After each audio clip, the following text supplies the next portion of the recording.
Hello, my name is Mr. Venetia, and I'm here to help with a very simple question.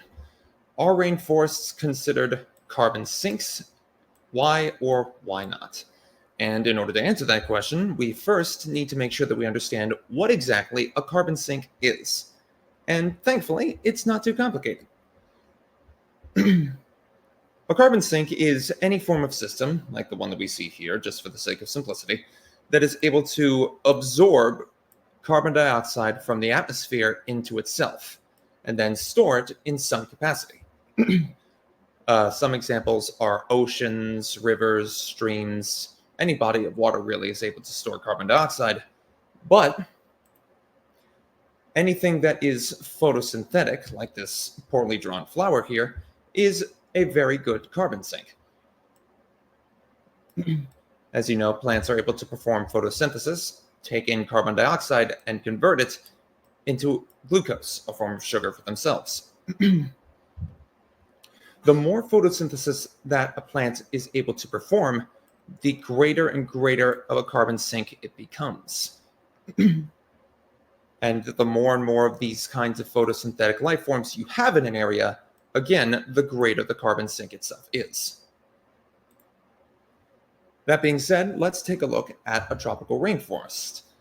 It is one of the most diverse ecosystems on land by a massive, massive margin, and the bulk of their biomass is made up of plant life. So they're able to just take in more and more and more CO2 over and over and over again. Every moment of every single day, they just keep taking it in again and again.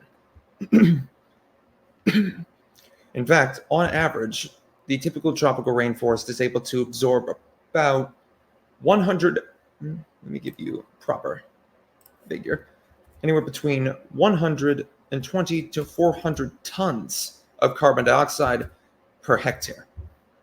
And if you're not entirely certain what that form of measurement is, if you've never heard of hectare before,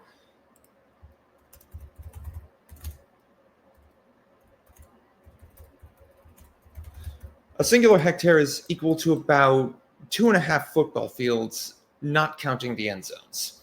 And that's just with one tropical rainforest. Each of them are able to perform this multiple times. So, in all honesty, not only are tropical rainforests considered a carbon sink, but any form of forest can be considered one of those.